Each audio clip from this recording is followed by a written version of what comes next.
And so we really try to be a doctor's office for literally anyone in the community, whether you're CEO of an organization or bank president to someone who literally has their home in the woods behind Walmart, and everyone in between.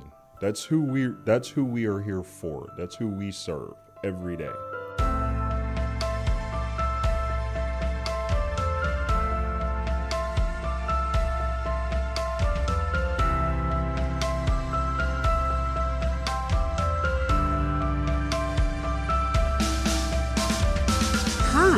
Welcome to Miracles from the Hill podcast, where we share raw stories that display the anatomy of God's grace here at Miracle Hill Ministries. If this is your first time joining us, please subscribe. And of course, you can like, comment, and leave a review.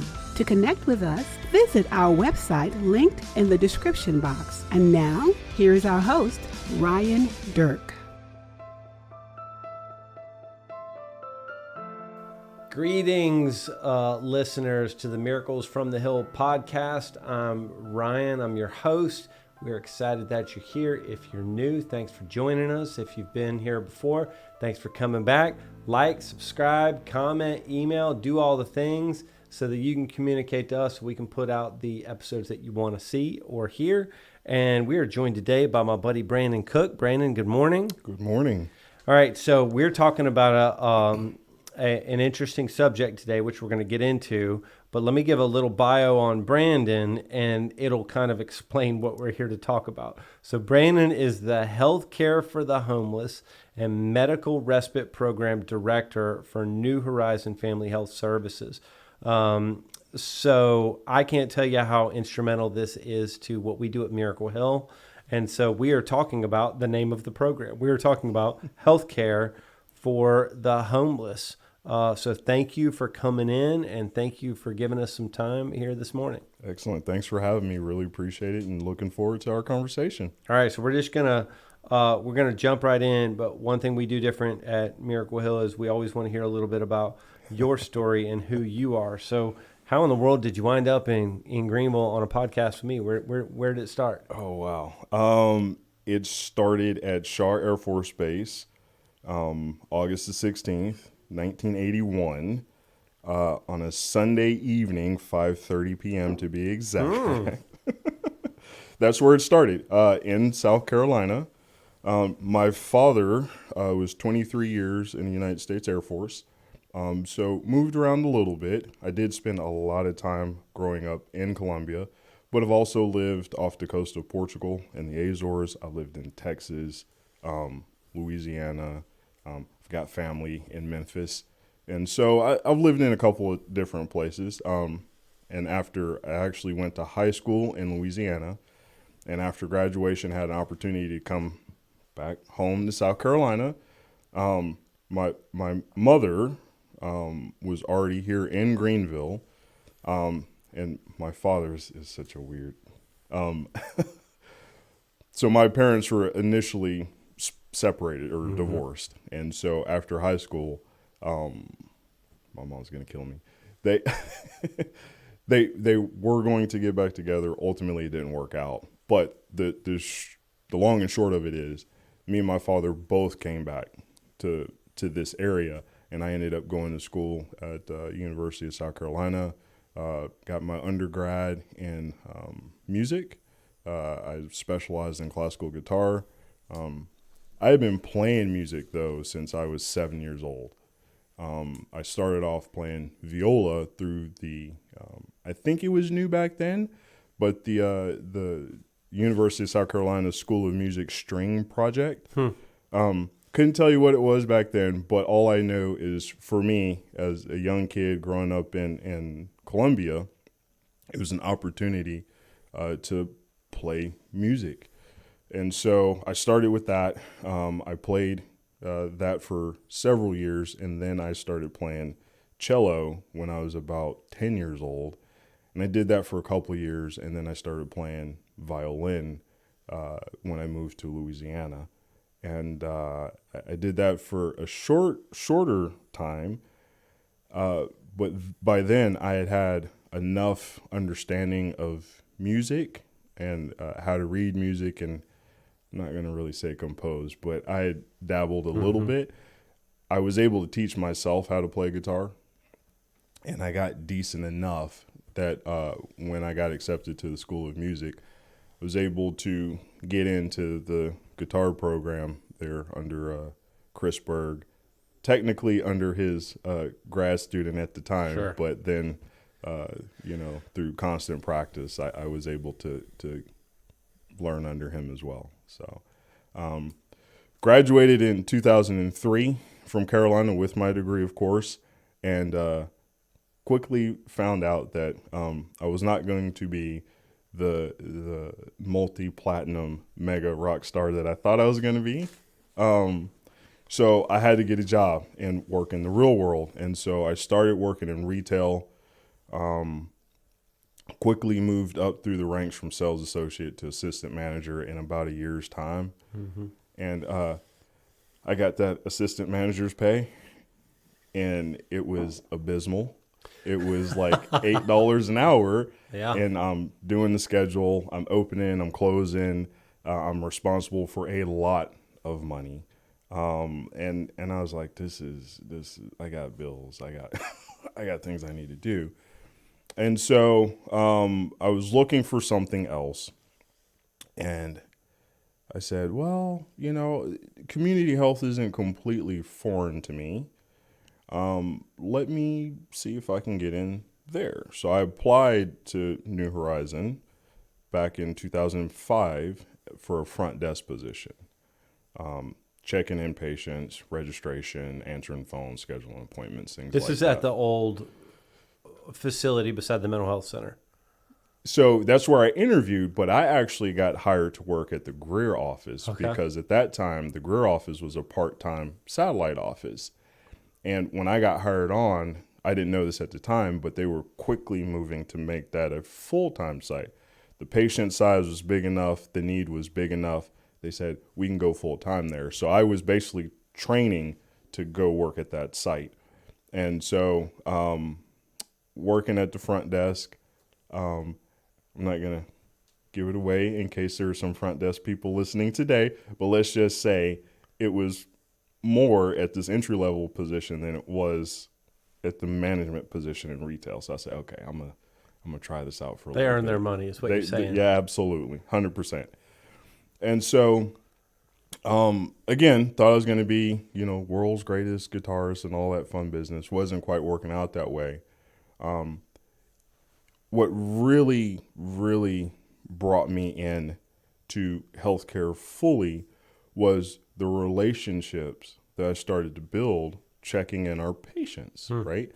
And, I was somewhat of a weird young man, again, thought I was going to do all this great stuff in music. I had the wacky hairstyles and just the much more not so mature look. But the patients saw the person I was underneath, and they really connected with me. And so forging those relationships over time really is like, okay, I'm exactly where I need to be. This feels really good, being able to help people and really get them connected to resources. And so I promise I'm getting to your question. No, you're doing fine. So continue to look for ways that I could do more at the agency. And so while I started off doing front desk patient registration, I quickly asked if I could do more. And I said, I think I can do medical records. It's now called health information management. In the old days, we just called it medical records. Filing charts, responding to records requests and releases and things of that nature. So I did that. And then I said, I think I can do you one better. I think I can do patient referrals. Not only do I think I can do patient referrals, but I also think I can do patient referrals and medical records at the same time. Maybe a little ambitious for my young age, but I said I could do it. And I did it. And I did that for about a year and a half, close to 2 years. And then, 2007, I had a pretty nasty motorcycle accident. I was in the hospital for a week. I was out of commission for about 2 months. And so, yeah, that was, my mother hates the fact that I still ride a motorcycle to this day, but My wife won't let me. I'm man enough to say that when we had kids, she made me sell them. I tell her when the kids are out of the house, I'm getting another bike. But, yeah. I have a feeling that's headed to my future too with my girlfriend. But when I came back to work, they had to get someone to do medical records in the meantime. That allowed me to focus more on patient referrals. Got really good at that, of understanding not just people need to be connected to specialty services, but how the specialty service fit with the patient's financial situation, right? Because not everyone has insurance, Medicare, Medicaid, et cetera. And so I got really good at kind of finding, okay, someone makes a certain dollar amount, where can I send them to? Who has patient assistance? Who has the best rates? Who has patient discounts? And in terms of insurance, there are things like prior authorizations and other things like that, where you have to be able to speak somewhat intelligently about the medical diagnoses back to the insurance company, because how well you communicate that story depends on whether or not they say, okay, we have enough information, we'll cover that. We feel and communicate it at this. So this is my take. My wife did insurance for a dental group for a while, and she would have to do that, but communicate it in insurance code, right? And like if the insurance wasn't going to cover it, get the doctor to adjust the coding so that insurance would cover it. Like it's a dance. Very much so. And I got decent. There are certainly folks way better than myself. I got good enough to where, at least in my mind, I felt like patients weren't being burdened with with some undue cost, right? Try to make it fit as best as I could. And I did that for a number of years. And then in 2010, had the opportunity, the first program director of the homeless program was making her exit. And so I had an opportunity to kind of elevate another position, and I put my name in the hat for that, and was fortunate enough to be accepted into that position. And that's where I start getting connected to all the shelter partners and the mobile unit program. And somewhere down the road after that, you and I get to meet. And it was probably somewhere right initially. I don't know when.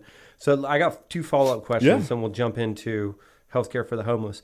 So you didn't think you were going to be in like an orchestra or something like that? I don't know what I thought, to be honest with you. I thought it sounded really cool at the time. I play guitar. Not only do I play guitar, I play classical guitar, right? How awesome is that? Didn't really help me with anything. And there's not a lot of orchestral or symphonic music made for classical guitar, especially classical guitarists of my not so high caliber. So the two questions that our listeners want to know, that I can assure you they want to know. Number one, do you still play? And number two, do you teach? So number one, do I still play? I play when I have time. Time is at a premium these days. And my problem is I like so many different styles of guitar. I have many guitars, a lot of electric guitars, some acoustic guitars. I actually just bought another classical guitar about a year ago.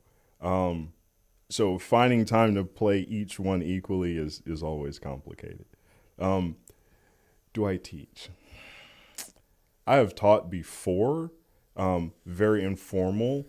Actually, I think my parents, when they found out, because I actually got accepted to music school and business, and I said, no, I'm a music rock star. I think once I said that, I think my parents would have preferred Like, oh, so you're going to teach, right? Nah, rock star. Yeah. So my problem with teaching, especially back then, was that I felt like in a structured school curriculum, it's one size fits all. And I know from experience and just interacting with my peers that people learn at different rates. And I just always felt uncomfortable having a group setting where you have to kind of pull everyone together, knowing that you're going to lose people in that. And so I like private style lessons, but I also feel like I like sharing my knowledge. So it's really hard for me to charge people. So if somebody asks me if I play golf, my response is I own clubs. Okay. And if somebody asked me if I played an instrument, I would say I own a guitar.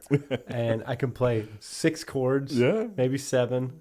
And I have like 1 strumming pattern. And yeah, it's difficult. No, 7 chords, you're off to a fantastic start. I know all the main chords to every rock song ever written in the history of mankind. Yeah. Okay, let's get back on target here. All right. So you applied for this role, managing the healthcare for the homeless program. Had you previous to that had interaction with the true homeless community? I guess you did at the front desk, but had you developed a passion for that? At that time, I don't think so, not yet. I've had some exposure with people experiencing homelessness, especially going to school at Carolina. For folks that haven't been to Carolina, and I know we probably got a ton of Clemson folks. I know, listening. Man, and this won't come out till next spring sometime, but go Gamecocks. We just beat Clemson for the first time in 7 years. Right. I just lost listeners by declaring that I'm a Gamecock. But anyways, But so for folks who don't know, Carolina is kind of really built into the downtown area. So walking to class, you pass by folks. Mm-hmm. You have an opportunity to engage with folks. And just in my experiences growing up, it wasn't the case that I really looked through people, right? I wasn't afraid to engage. But I was also a poor college student, so it's not like I had extra money, for someone. Oh, hey, can I get $1? No, I need that so I can buy me some ramen to eat later. Yeah. So minimal exposure, no volunteering efforts or anything like that. I did do some work at Harvest Hope Food Bank once upon a time while I was in Columbia, but minimal exposure beyond that. I really, really developed a passion once I started in the role. And as you kind of stated, there was also some interaction working the front desk and kind of. You may not know that they're experiencing homelessness, but you certainly. Well, let's explain what New Horizon is, and that will help people understand who's coming to your front desk. Sure. So, what is New Horizon, and how does it fit into the overall healthcare system? Like, what's different from New Horizon to one of the big hospital systems? Yeah. So New Horizon Family Health Services is a community health center with federally qualified health center status, which really just speaks to our how we get reimbursed through insurances. It also gives us, or we have also received a small grant for the total of New Horizon Family Health Services through the Health Resources and Services Administration, which is a part of the Bureau of Primary Health Care. What that grant allows us to do, it allows us to do several things. So before I say what it allows us to do, the bottom line is New Horizon Family Health Services is a community-owned medical practice, primary care practice. Why I say community-owned, this is where I tie back into what that grant allows us to do.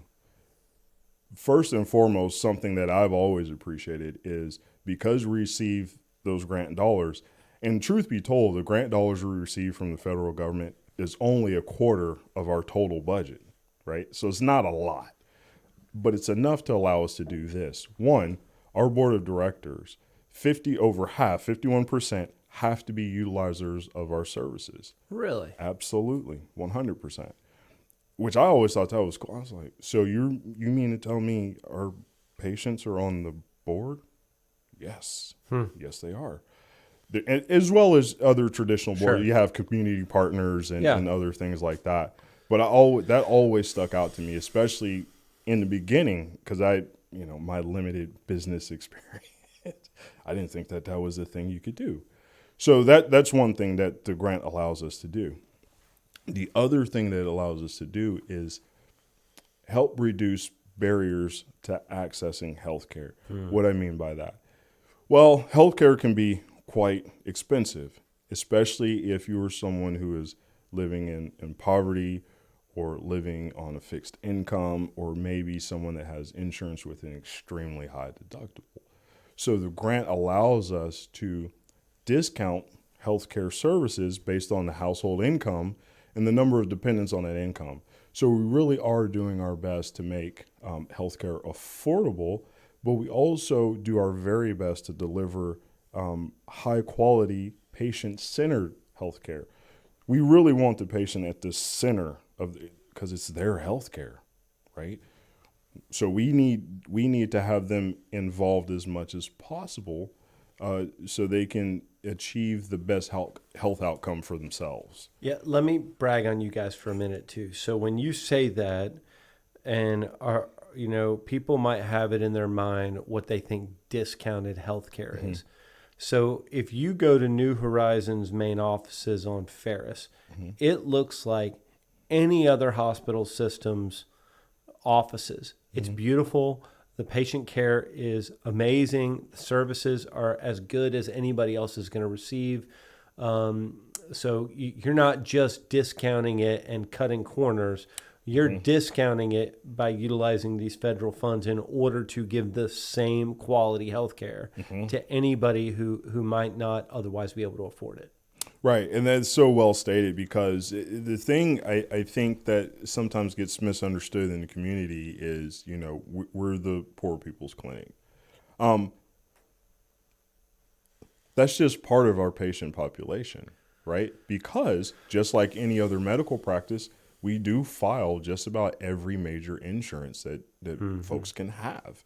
And we have cash paying patients. So folks that have enough of an income that they don't meet the qualifications for a discount, but they also, for whatever reason, don't have access to insurance, right?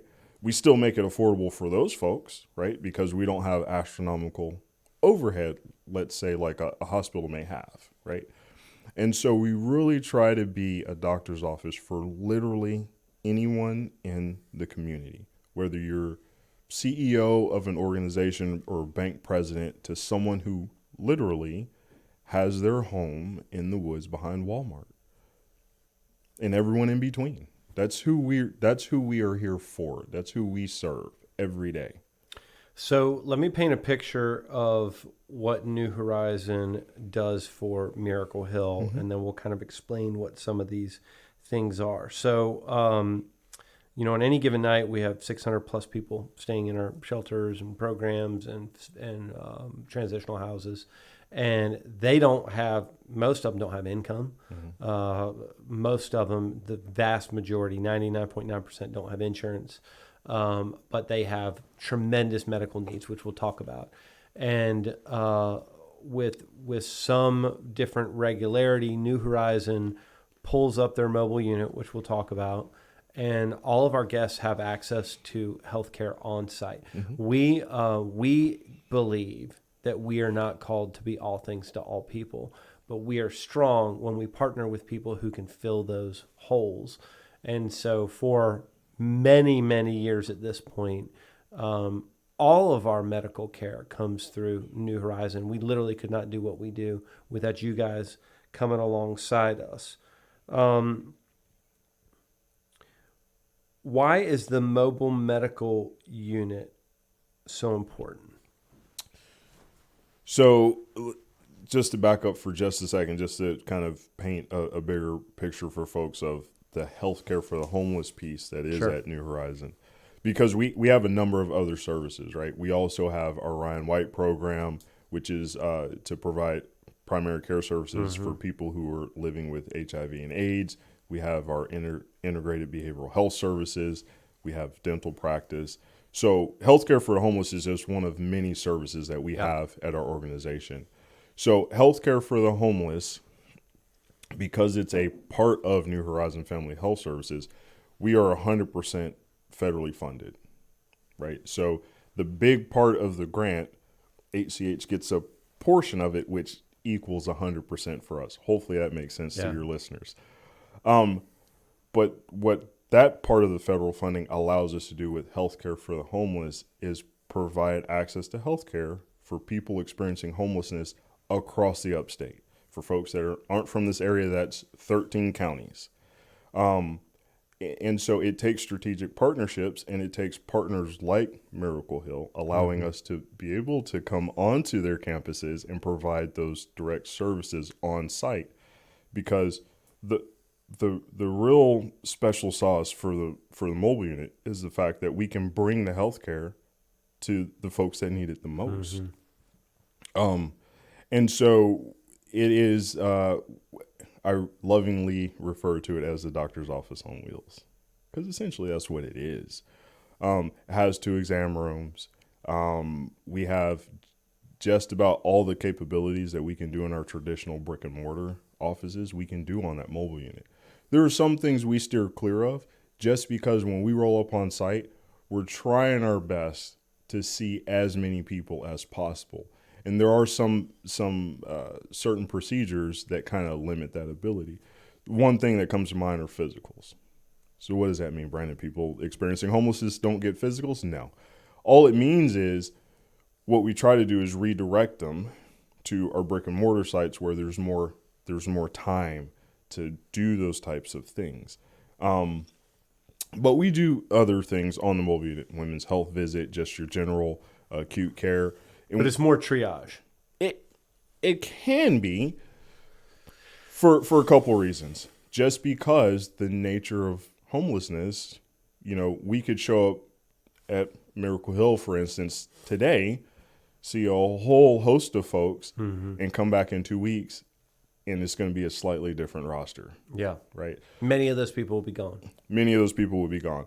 So it is a challenge to do chronic disease management, which is what we want to do, because when you're experiencing homelessness, those chronic diseases that a lot of us kind of are able to deal with at home, we have regular doctor's visits, we have regular access to our medication, is those things that really exacerbate, at least from our perspective, homelessness, right?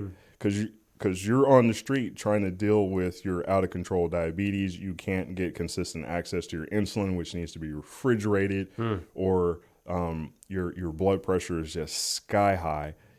You can't get ready access to your prescription medications, to your amlodipines, to your losartans, to your lisinoprils, things like that. They're really going to help regulate that. So yeah.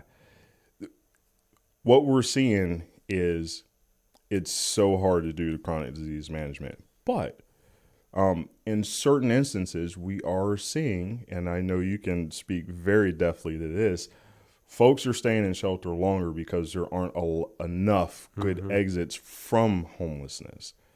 So we do have a little bit of an opportunity to do some more chronic disease management. And our hopes is if we can get them engaged and started on a good routine while we have somewhat of a captive audience, when folks find themselves ready to transition or able to transition out of shelter, we've already helped to start some good practices. So how many, ballpark, how many sites does the mobile unit go to a month, and how many people is it seeing a month, individuals?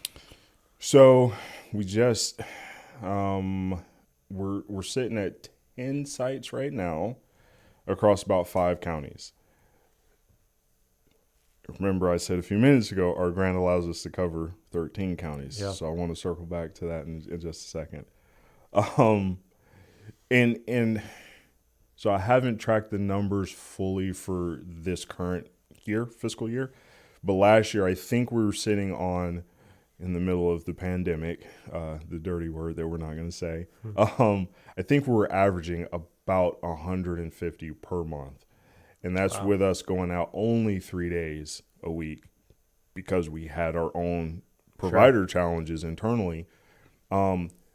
Because prior to COVID and post, we were going out Monday through Thursday, right? So we're able to hit more places a little bit more often. So for the last year, I think we're sitting at right about 150 individuals per month. So we're trying to spread the love as best we can. Since we've stabilized in our provider access, I hope to see that number increase and kind of get back to our old numbers. I know for our uniform data system report that we report to the federal government, I believe for 2020, across the organization, we saw 3,200 individuals experiencing homelessness. Wow. Mm-hmm. And that's pretty much on par for how many people experiencing homelessness there are in the upstate. So basically everybody.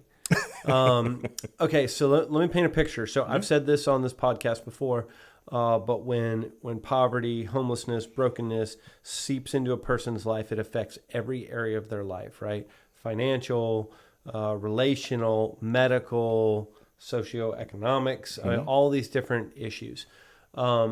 So oftentimes when people see somebody experiencing homelessness, they think to themselves, just go get a job. So the angle we're going to take on that today is, if your blood pressure is out of control and you've got diabetes that is plaguing you and you don't have anywhere to store your insulin and you've got toes and fingers that you may lose as a result, getting a job is not going to fix anything. So paint a picture for our listeners of what are the typical medical issues that you guys see for somebody who's experiencing homelessness? Yeah, you've already touched on a couple. Diabetes is huge. It's so big. Hypertension is another good one. Or I'd say a good one. It's another one that we see often. Another frequent one. Another frequent one. We also see a lot of respiratory stuff, COPDs, things like that. It's really all over the place. I would say those are our top three. We do get folks suffering from either mental health issues or behavioral health issues, which is on par for the experience that they're going through. Homelessness is very traumatic, whether you've been on the street for a day or 15 years. It can wreak havoc on your mental health status. I would say those are the big ones. We get some. It always sounds worse than what. And I know the providers out there can kind of say it's bad, but it's not that bad. But we do see some congestive heart failure from time to time. Let me say it like this: just about anything that you see in a regular doctor's office, we see that in the field. But it's worse. Yeah. Right? Yeah. Just like in the general population, when you're young, you're typically healthy. When you age, you have medical issues. Everybody does. Homelessness just exacerbates that. Right. Yes. So like when it catches up big time. And then you run into medication acquisition issues and the next issue, which is access to healthcare. What are the challenges? I can speak to this, but you do it every day. What are the challenges somebody has to access healthcare if they're experiencing homelessness? Well, goodness, just navigating the system, right? Just understanding, no matter where you go, whether it's the hospital system or a primary care office, just understanding how you even get yourself through the front door. And then quickly followed by, how in the heck am I going to pay for this? Right? I don't have any money. I barely have food to eat. How am I supposed to access healthcare? And let's say I do access healthcare. Obviously there's something wrong with me. I've scraped up enough money to pay for this visit that I'm probably going to get billed for the rest. how in heaven's name am I going to pay for the medications that I need that are going to help fix me? So it really comes down to cost, and where can I go that I can reasonably expect to receive quality care. And how can I get there? And so I will definitely raise our hand for that one, right? Because you could always come to New Horizon Family Health Services. You can apply for a number of our programs, Healthcare for the Homeless being the one that's appropriate for this particular conversation. And we're going to take as much of that burden away as we can. We're going to try to make it as easy as possible for you to get healthy and have good health outcomes. What do you mean by that, Brandon? What do you do that's so special and different, or maybe something that people aren't used to? Well, this is going to sound bad. We're going to track you down, right? Yeah. As best we can. If we draw some lab work on you and those labs come back abnormal, we are going to do our dead level best to find you where you're at and let you know, hey, you need to come back in. Or, hey, doc saw some bad stuff on your lab work. We got to get you into a specialist. Then what do we do on the backside of that? Because now I've just added another layer in there. Now we were talking specialty medicine, which can be a nightmare. We're going to work with as many healthcare partners as we can to make it as affordable as possible. What does that look like? Does that look like we're in a position to where the Healthcare for the Homeless grant dollars can cover that? In a lot of cases, sure. Does it look like if we have to go through the hospital, how can we help connect you to patient sponsorship or patient assistance, right? We're really going to do as much work as we can so you can access healthcare the way your house counterparts can access it, right? Which is still a challenge. It's still a challenge even for house folks. But we're going to do our best to really come around that person, because, again, we're patient-centered. You're at the focus. You're the reason why we're here. You're the reason for why we do the things that we do. And so we're really just going to work to remove those barriers for you and just get you in, and so we can work on those health outcomes. So let me paint two different pictures. So I've been trying to track down a medical issue with my general practitioner. And so the same guy I've seen for a decade at this point. And so he has sent me to several different, quote, specialists, end quote. Yesterday, I actually had a doctor's appointment with a specialist, and I made the appointment. I went to it, and now there's a follow-up from that. But yesterday, I went to the appointment, and I wasn't worried about whether or not I was going to have a job when I got back from the appointment. And I had a copay because I have insurance. And so I was able to pay the copay. And it just wasn't a big deal, right? Well, and I had a car. So I drove myself to the appointment, and I drove myself back. And then there's going to be a follow-up that I'll schedule, and it'll be easy, and I'll go to it and do all that stuff. For somebody experiencing homelessness, they have no relationship typically with a doctor. They have no way to get to the doctor's appointments. And if they can get to the doctor's appointments, maybe they can't get off time from their job, right? Like, I have sick time, right? Yep. I didn't even take it yesterday. I just came in late, right? Like, I just went to the doctor's appointment and came in late. This is just not true for the vast majority of people experiencing homelessness. They don't have the resources there. And so access to health care certainly can contribute to homelessness, right? You get a chronic illness and you can't work, and you're working a paycheck where you're one paycheck away from homelessness. Well, guess what? You just entered homelessness. Right. How do you think that New Horizon then is like a linchpin in the midst of this, bridging a gap for those individuals who are trying to pursue life change? Yeah, so I think the Healthcare for the Homeless program fits in there very nicely, because all of those challenges that you listed, we're taking those away. So we get you in the program, and you've got a follow-up appointment, whether it's with a New Horizon provider or whether it's with a specialty, we got you covered on the transportation. We'll get you there. You know, we also go to your shelter in Gaffney. Mm-hmm. We have absolutely transported people from Gaffney to our dental office here in Greenville and sent them back. That's what the grant dollars are there for, right?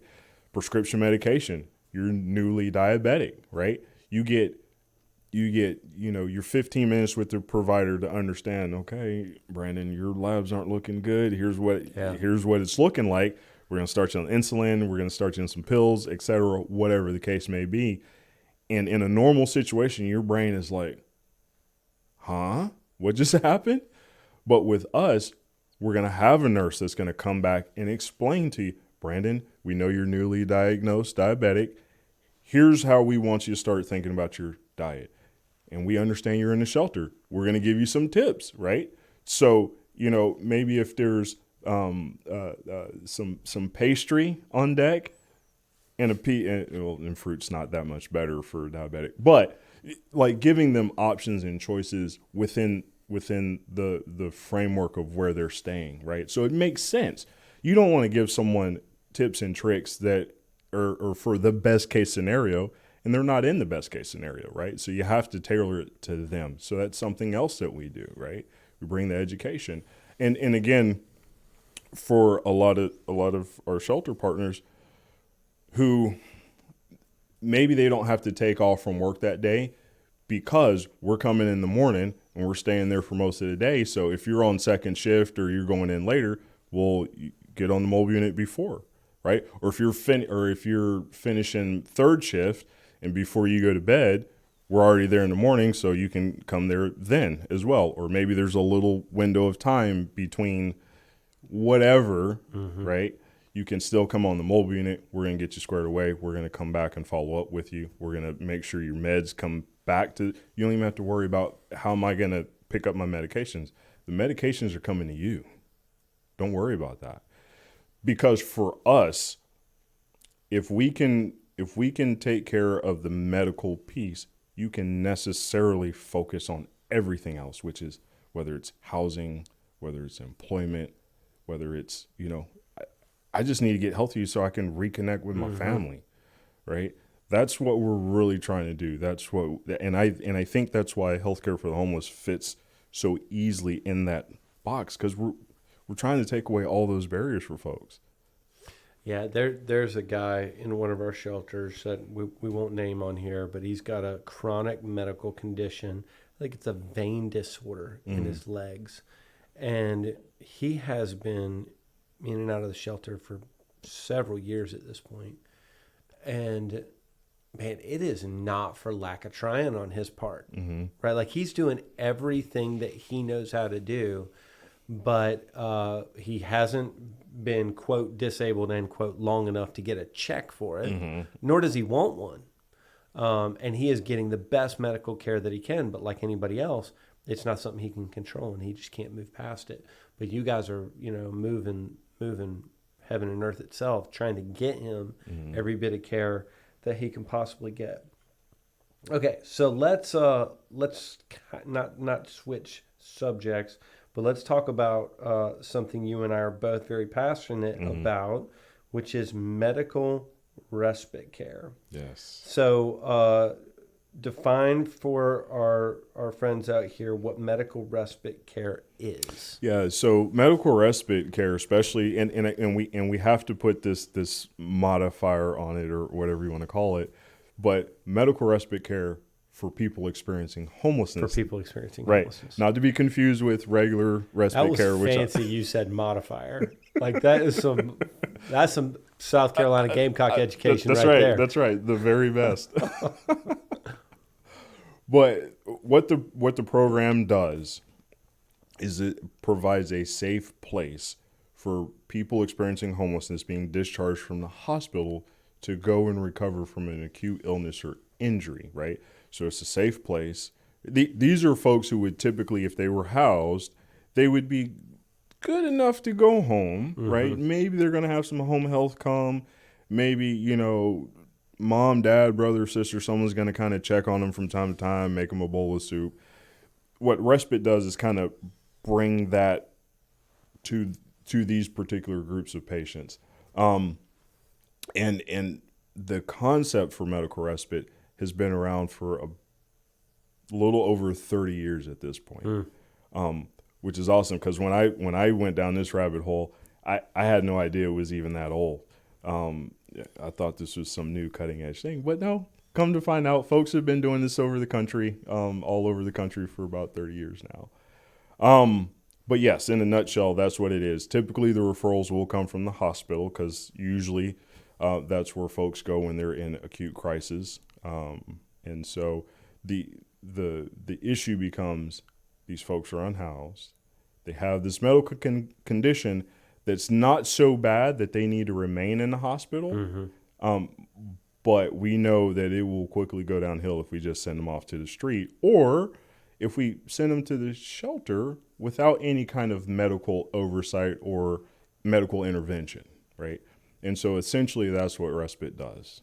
Which was the reality for all of human history here in the upstate up until a few years ago. And so people would be experiencing homelessness. They would go to the hospital, and God bless the hospital for writing off the surgery, whatever it is. It could be a broken leg or a gallbladder removed or something like that. And the person stabilizes, and the hospital has become much better at getting somebody stabilized quickly so they can then go home. But in the case of somebody experiencing homelessness, there is no home. There is no home. So they're released from the hospital, and they have nowhere to go. So they go to the woods, or they try to come to the shelter. But we, up until respite care, we're not set up as a medical facility, right? Like we can't help somebody who can't take care of their own medical needs. And so they would wind up just getting, their wound reinfected or going back downhill, and then the hospital becomes a revolving door. So how did Miracle Hill and New Horizon team up to solve this? And when did we do that? Oh, wow. So the respite conversation started, oh, goodness, at this point, it might have been, I want to say like 2015-ish. But it's interesting. I was getting ready for a meeting that was actually taking place at GRM at the Greenville Rescue Mission. And I overheard one of the GRM counselors talking with, I'm just going to call him out because I love him to death, with Nick Bush over at Place of Hope about they were kind of lamenting or kind of just just sighing real heavy about someone kind of coming from the hospital again to the shelter, and they're like, what are we going to do with this? And I had just literally the week before found out about what medical respite is and what it does through the National Healthcare for the Homeless Council, which I've had the good fortune of participating with for a number of years as a board member, as chair of some committees and things of that nature. And so I say, hey guys, not to butt in or anything, but I think I know the answer to this problem. And it's called medical respite. And because I'm at that point, I'm still kind of fairly new in the circle, and people are like, what are you talking about, Brandon? And so I started doing research and collecting information. And it started off as this coalition of service providers who were all kind of stakeholders who had vested interest in this problem, because everyone was dealing with this problem in some way or another. And so we had a lot of really great community conversations about what the problem is exactly and how we could fix it using this concept that's new to us. And so I'm not going to bore your folks with the details, but suffice to say, we did a ton of research. We even took a couple of field trips, which I think was very eye-opening and insightful and very helpful to kind of formulate a plan that would make sense in Greenville. And so then someone had to step up and say, who's going to take the lead on this? And fortunately, I raised my hand before I thought through it, clearly, because then I had to go relay to my CEO what I had just done. Hey, boss, here's what I said we would do. Fortunately, she believed in it, and she said, yeah, that makes sense. And I kind of sort of laid out something that resembles a business plan, so it wasn't just like, here's this harebrained scheme. And you know, it was a relatively easy sell to her, and I feel like it was an even easier sell to the board. Mm-hmm. The board was behind it almost instantaneous. And then we started the real work. I think when we had those conversations with my leadership, I think from that time until we opened Respite, was about a year and a half, maybe 2 years. Yeah, I don't remember. Yeah, so it wasn't that long. Yeah, it was relatively quick. We had to build a dorm, however long it took us to build a dorm. Yeah, and we had to confiscate some areas from the MTs, and they were gracious, and because I think by then everyone kind of understood what we were trying to do. Yeah. We're really trying to work on solving this problem. So the long and short of it is, Miracle Hill was at the table, and they were a willing and able stakeholder, participant, partner, because we had to put this somewhere. And so we're so appreciative and thankful that Miracle Hill said, okay, we can step up. And I remember, I don't know if I'm going to get the quote right, but I remember Ryan said something to the effect of, well, we're getting them anyways, right? They're here anyways. Kind of sort of makes sense. Yeah. And I was like, yeah, it does. So let's do this. And so we were fortunate enough to launch 6 beds in January of 2019. Mm-hmm. And it has just grown from there. And I'm happy to say, in continued partnership with Miracle Hill, specifically with Shepherd's Gate, we were able to launch 4 more beds specifically for women. So now we're able to get both men and women. And I'm happy to say, you'll know this, hot off the presses as of this morning, we're full. Really? Yep. Both dorms? Mm-hmm. Really? Mm-hmm. Wow. So this rabbit trail, but I promise it goes somewhere. Yeah. So there's this book. It's a fiction book. It's called 1 Second After, and it is about if the U.S. is hit by an EMP. Okay. And it takes it from 1 second after the EMP hits through the first year. Ooh. And it's a really interesting book. One of the most interesting aspects of it is to learn how dependent we are on our healthcare. Mm. So, within the first couple of weeks, there's a fair amount of seniors who are living in, senior living facilities who've passed because they don't have access to medication. Mm-hmm. They don't have access to oxygen. Mm-hmm. They don't have access to other things. And then within the first couple of months, most of the diabetics have passed because there's no more insulin. Wow. And then there is disease, and you don't have any way to treat it. And my point is, it is a picture of what our homeless community looks like without New Horizon, right? Without this ready access to healthcare. We would deal with much more, not that we don't already deal with people passing away, sure. But the rates would be much, much higher if it wasn't for the compassionate, gracious response of the Healthcare for the Homeless program and respite care. To see people who otherwise would have been in the revolving door of the hospital get to stabilize in the respite dorm in the shelter, then move to a regular dorm in the shelter, then move into transitional housing or affordable housing. That's what it is all about. Absolutely.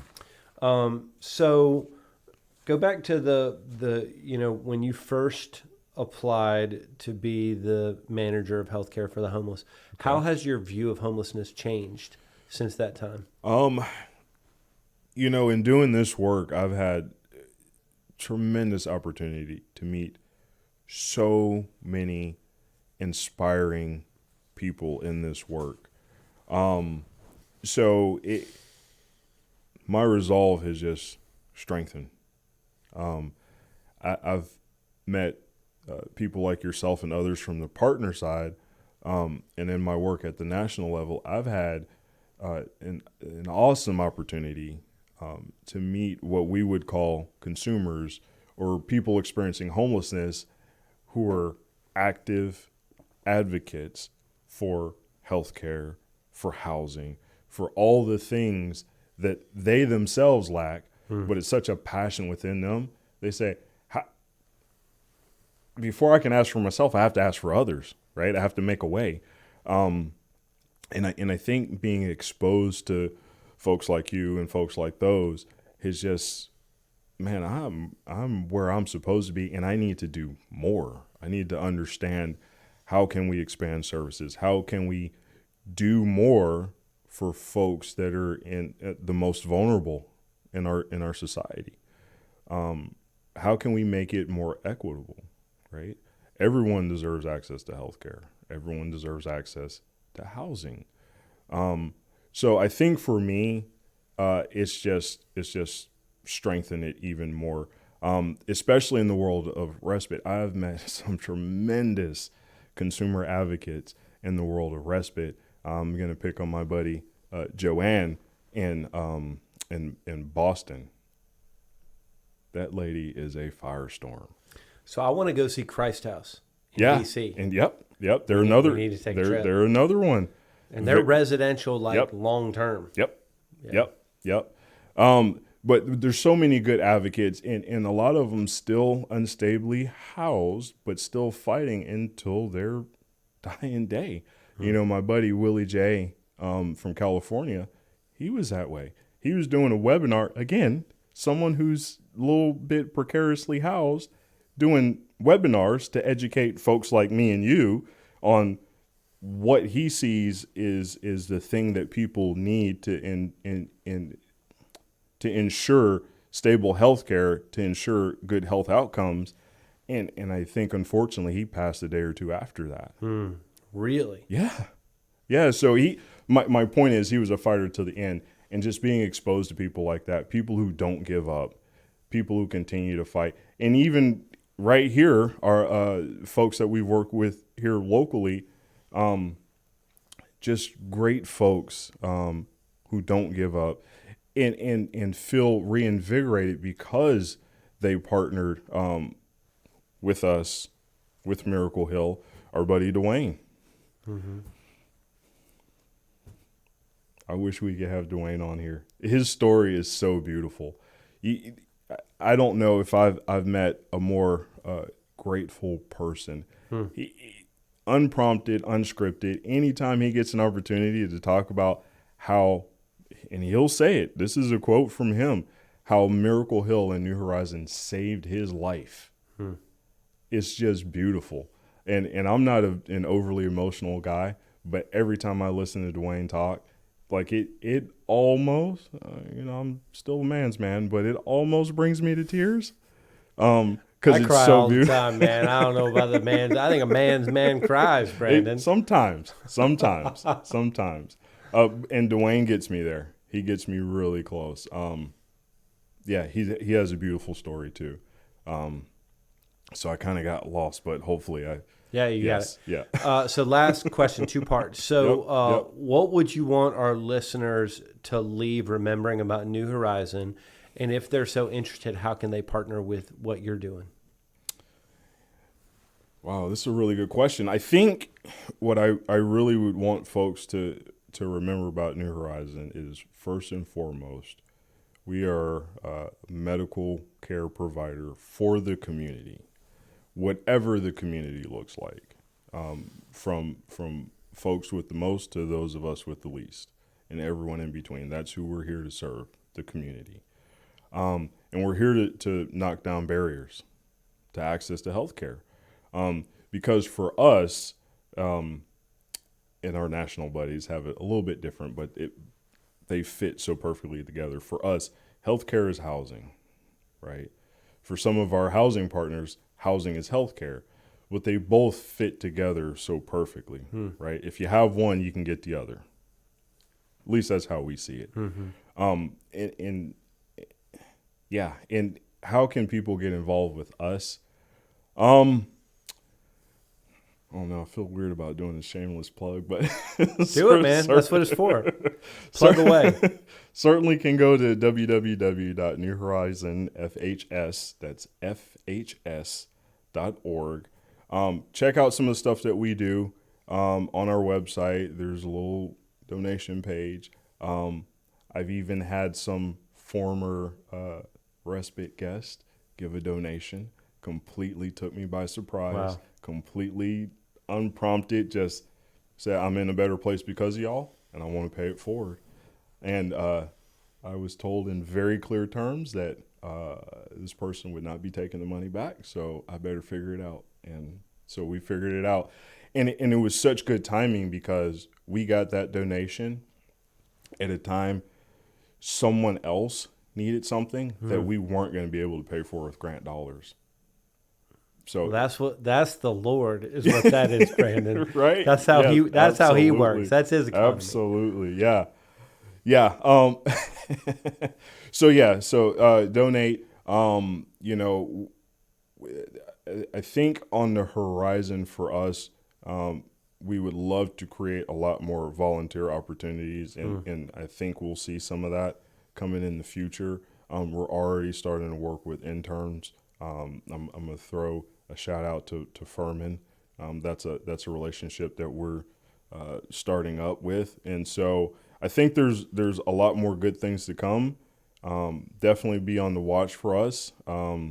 There's a lot of good things coming from New Horizon and Healthcare for the Homeless in the very near future. What if somebody is a retired nurse or that still has I don't know if nurses have licenses, but a retired nurse or a retired doctor, can they come and volunteer? That's a little trickier. Yeah, I don't even know if that's legal. I have no idea. However, we have had retired, I'll give you a great example. Dr. Vic Campbell was once upon a time an orthopedic surgeon. He was very much retired, had his own farm, doing the farm thing, but he was able to, we had to bring back part-time officially, but he gave us some of his time. It was a great service because that time at our Greer location, we were seeing a lot of folks that had some type of orthopedic issue. And not that a regular primary care provider can't diagnose those issues, but it's just that much more when you have someone that specializes that can do that. So my response is have folks check out the website, especially if they're a retired nurse or provider. And, don't be afraid to come back to work. You don't have to do 40 hours, but, we can get you on the schedule a little bit and. Well, listen, I know you know this, but you and New Horizon and the crew are one of the most valued partners we have. We are so thankful for what you guys do, and we truly, I mean this with all sincerity, could not do what we do without you guys doing what you do. So I'm thankful to be on this journey with you. Thankful for you giving us some time here this morning. Yeah, and the feeling is so mutual because with all due respect, we couldn't do some of what we do without great partners like you allowing us to come and letting us do what we do on site. So very thankful for Miracle Hill for this opportunity to share a little bit of our story and, again, to walk alongside you in this journey. Let me close us in praying for you and for New Horizon and for our listeners. So, Lord, we love you. We thank you for today. Thank you for waking us up and giving us another opportunity to serve you. Father, you are the great physician. Ultimately, all healing comes from you, and we believe deeply that true healing comes from a relationship with Jesus. But in this fallen, broken world, Lord, we have broken bodies and broken systems. Father, thank you for what you have built at New Horizon. Thank you for their compassionate response for those experiencing homelessness and for coming alongside people and helping them walk through not just their medical journey, but relationally walking with them with dignity and giving them the value that they deserve. Thank you for my brother Brandon and for all that he does. Lord, I pray that you would continue to bless his life and that you'd help us both today to be more like Jesus than we were yesterday. We love you and we trust you. In Jesus' name, amen. Thanks, brother. Thank you. Bye, everybody.